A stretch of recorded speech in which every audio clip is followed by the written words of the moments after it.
परिवहन मंत्री प्रताप सरनाईक यांच्या हस्ते नव्या बस स्थानकाचं लोकार्पण झालं। मेहकर आगाराला टप्प्याटप्प्यानं 50 नवीन बसेस देण्यात येणार आहे।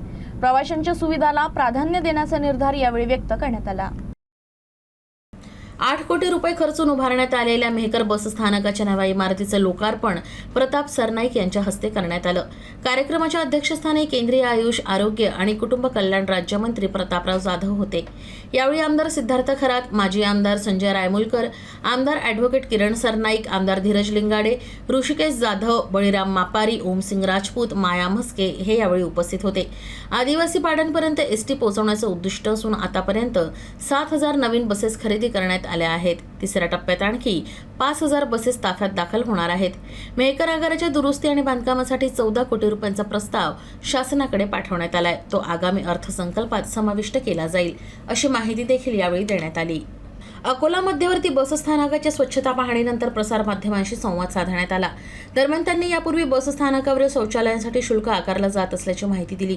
मात्र आता प्रवाशांच्या सोयीसाठी शौचालय सेवा मोफत करण्यात आली आहे। स्वच्छता मोहीम राबवताना काही अडचणी येत असल्या तर त्या लवकरच दूर करून सर्व कामं पूर्ण केली जातील, असा विश्वास त्यांनी व्यक्त केला। यावेळी त्यांनी खासगी बस आणि वाहनधारकांना इशारा देताना सांगितलं की एसटी बसस्थानकाच्या 200 मीटर परिसरात येऊन महामंडळाच्या प्रवाशांना घेऊन जाणाऱ्या खासगी बस किंवा वाहनांवर कठोर कारवाई केली जाईल।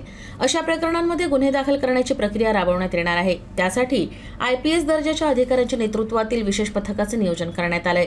एसटी स्थानकाच्या 200 मीटर परिसरात नियमांचं उल्लंघन करून खासगी वाहनं प्रवासी उचलताना आढळल्यास संबंधितांना कारागृहाची हवा खावी लागेल, असा स्पष्ट इशारा देखील त्यांनी दिलाय।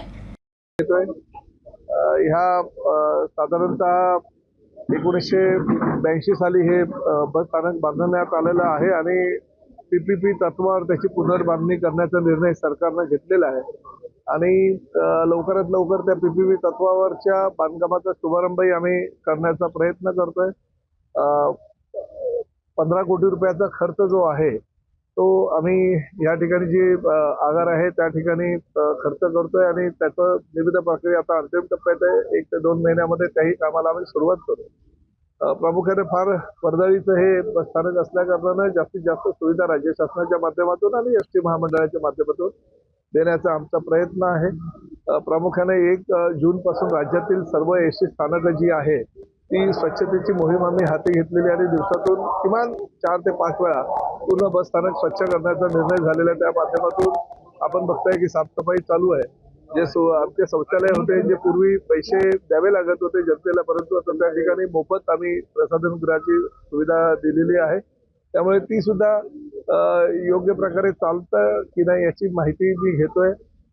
डीसींशी चर्चा करून डीसीनं स्पष्टपणे सूचना केलेल्या आहेत की स्वच्छता हा फार महत्त्वाचा घटक आहे आपल्या समाजातील सर्वसामान्य जनतेला सुखसोयी देण्याच्या दृष्टिकोनातून आणि त्यासाठी आपण ठेकेदार निश्चित केलेले आहे। त्या ठेकेदाराकडनं तुम्हाला फक्त उभं राहून कामच करून घ्यायचं आहे आणि त्यामध्ये कुठल्याही प्रकारची हयगय असणार नाही याची ग्वाही तुम्ही मला द्यायची आहे आणि त्या माध्यमातून आपण अतिशय चांगल्या प्रकारे स्वच्छतेची मोहीम पूर्ण राज्यातील सगळ्या एसटी स्थानकामध्ये आणि सगळ्या डेपोंमध्ये चालू केलेली आहे।